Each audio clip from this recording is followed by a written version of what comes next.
ಸಚಿವ ಸಂಪುಟ ವಿಸ್ತರಣೆ ವಿಚಾರ ತರೀಕೆರೆ ಶಾಸಕ ಶ್ರೀನಿವಾಸ್ ಪ್ರತಿಕ್ರಿಯೆ ಕೊಡೋದಕ್ಕೆ ಮುಂದಾಗಿದ್ದಾರೆ. ನಾನು ದೆಹಲಿಗೆ ಹೋಗಬೇಕು ಅಂತ ಇದ್ದೀನಿ, ಆದರೆ ಎಲ್ಲ ನಾಯಕರು ಇಲ್ಲೇ ಇದ್ದಾರೆ. ಖರ್ಗೆ ಅವರು, ಸಿಎಂ ಸಿದ್ದರಾಮಯ್ಯನವರು ಇಲ್ಲೇ ಇದ್ದಾರೆ. ಅವರೇ ತಾನೇ ನಿರ್ಧಾರ ಮಾಡೋದು, ನಿರ್ಧರಿಸೋದು. ಸಚಿವ ಸಂಪುಟ ವಿಸ್ತರಣೆ ವಿಚಾರ ಈಗ ಭಾರೀ ಚರ್ಚೆಗೆ ಗ್ರಾಸವಾಗ್ತಾ ಇದೆ.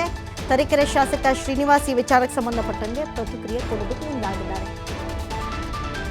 ನಾನು ದೆಹಲಿಗೆ ಹೋಗಬೇಕು ಅಂತ ಇದ್ದೀನಿ, ಆದರೆ ಉಭಯ ನಾಯಕರೆಲ್ಲ ಇಲ್ಲೇ ಇದ್ದಾರೆ, ರಾಜ್ಯದಲ್ಲೇ ಇದ್ದಾರೆ. ಎಐಸಿಸಿ ಅಧ್ಯಕ್ಷರಾದಂಥ ಮಲ್ಲಿಕಾರ್ಜುನ್ ಖರ್ಗೆ, ಮಾಜಿ ಸಿಎಂ ಸಿದ್ದರಾಮಯ್ಯನವರು ಎಲ್ಲ ಇದ್ದಾರೆ. ಎಲ್ಲವನ್ನ ಅವರೇ ತಾನೇ ನಿರ್ಧಾರ ಮಾಡೋದು. ಚಿಕ್ಕಮಗಳೂರು ಜಿಲ್ಲೆಗೆ ನನಗೇ ಸಿಗಬೇಕು ಸಚಿವ ಸ್ಥಾನ. ತಮ್ಮಯ್ಯ ಅವರು ಹೊಸದಾಗಿ ಬಂದವರು, ಅವರೇನು ಸಚಿವ ಸ್ಥಾನವನ್ನು ಕೇಳಿಲ್ಲ. ನೈನಾ ಮೋಟಮ್ಮ ಕೇಳಿರಬಹುದು. ನಾನು ಜಿಲ್ಲೆಯಲ್ಲಿ ಹಿರಿಯನಿದ್ದೇನೆ, ಪಕ್ಷಕ್ಕಾಗಿ ದುಡಿದಿದ್ದೀನಿ, ಕೆಲಸ ಮಾಡಿದ್ದೀನಿ, ಹಾಗಾಗಿ ನನಗೆ ಸಿಗಬಹುದು ಅಂತ ಇದೆ. ಸಚಿವ ಸ್ಥಾನದ ಇಂಗಿತವನ್ನು ವ್ಯಕ್ತಪಡಿಸಿದ್ದಾರೆ ಶಾಸಕ ಶ್ರೀನಿವಾಸ್.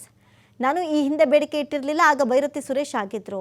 ಈಗ ನಾನು ಸಚಿವ ಸ್ಥಾನಕ್ಕೆ ಬೇಡಿಕೆ ಇಟ್ಟಿದ್ದೀನಿ ಅಂತ ಹೇಳಿ ತರೀಕೆರೆ ಶಾಸಕ ಶ್ರೀನಿವಾಸ್ ಮಾತನಾಡಿದ್ದಾರೆ. ಇಲ್ಲ, ನಾವು ಫಸ್ಟ್ ಟೈಮ್ ಕೇಳ್ತಿರೋದು ಮಂತ್ರಿ ಸ್ಥಾನದ. ಚಿಕ್ಕಮಗಳೂರು ಜಿಲ್ಲೆಯಲ್ಲಿ ಹೋಗ್ಬೇಕು ಅಂತಿದ್ದೀನಿ. ಡೆಲ್ಲಿ ಎಂದು ಎಲ್ಲರೂ ಇಲ್ಲೇ ಇದ್ದಾರೆ, ನಾವು ಡೆಲ್ಲಿಗೆ ಹೋಗ್ಬೇಕು ಅಂತೇನಿಲ್ಲ.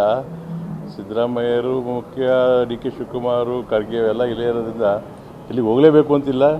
ಇವ್ರು ಹೇಳಿದ್ದೆ ಚಿಕ್ಕಮ್ಮಿ 99% ಆಗೋದ್ರಿಂದ ಮತ್ತೆ ನಾವು ಡೆಲ್ಲಿಗೆ ಹೋಗ್ತೀವಿ ಅಂತ ಗ್ಯಾರಂಟಿ ಇಲ್ಲ. ಗೊತ್ತಿರೋ ಹೋದ್ರೂ ಹೋಗ್ಬೋದು, ಹೋಗದೇ ಇದ್ದರೂ ಹೋಗ್ದಲೇ ಇರ್ಬೋದು. ಇಲ್ಲ, ಅವಾಗೇನು ಸಚಿವ ಸ್ಥಾನ ಸಿಗುತ್ತೆ ಅಂತಲೇ ಇರಲಿಲ್ಲ. ನಾವು ಗೆಸ್ಸು ಮಾಡಿರಲಿಲ್ಲ. ಅವಾಗೆಲ್ಲ ಮುಖ್ಯಮಂತ್ರಿಗಳು ಸಿದ್ದರಾಮಯ್ಯರಾಗಿದ್ದರಿಂದ ಬೈರತಿ ಸುರೇಶ್ ಕ್ಲಿಯರ್ ಮಾಡಿದರೆ ನಾವೆಲ್ಲೂ ಕೇಳೇ ಇಲ್ಲ. ನಾವು ಫಸ್ಟ್ ಟೈಮ್ ಕೇಳ್ತಿರೋದು ಮಂತ್ರಿ ಸ್ಥಾನದ. ಚಿಕ್ಕಮಗಳೂರು ಜಿಲ್ಲೆಯಲ್ಲಿ 5 ಜನ MLAಗಳು ಗೆದ್ದಿದ್ದೀವಿ, ನಾವು ಸೀನಿಯರ್ ಇದ್ದೀವಿ. ಚಿಕ್ಕಮಗಳೂರು ಜಿಲ್ಲೆಗೆ ಕೊಟ್ಟರೆ ಖಂಡಿತವಾಗಿ ನನಗೇ ಆಗುತ್ತೆ ಅಂತ 100% ಭರವಸೆ ಇದೆ. ಚಿಕ್ಕಮಗಳೂರು ಜಿಲ್ಲೆಗೆ ಕೊಟ್ಟರೆ ಅದು ವರಿಷ್ಠರಿಗೆ ಬಿಟ್ಟಿದ್ದ ವಿಚಾರ. ನಾವು ಎಲ್ಲರನ್ನೂ ಕೂಡ ಭೇಟಿ ಮಾಡಿ ಕೇಳಿದ್ದೀವಿ, ನಮಗೆ ಮಂತ್ರಿ ಸ್ಥಾನವನ್ನು ಕೊಡಿ ಅಂತೇಳಿ. ನಾವು ಕೂಡ ನಿರೀಕ್ಷೆಯಲ್ಲಿ ಇದ್ದೀವಿ. ಅಲ್ಲ, ಈಗ ಇಲ್ಲ, ತಮ್ಮಯ್ಯ ಡಿಮ್ಯಾಂಡ್ ಮಾಡ್ತಿರೋ ಸುಳ್ಳು. ಅವ್ರನ್ನ ಡಿಮ್ಯಾಂಡ್ ತಮ್ಮಯ್ಯರೇನು ಕೇಳ್ತಾ ಇಲ್ಲ, ಯಾವತ್ತೂ ಕೇಳಿಲ್ಲ.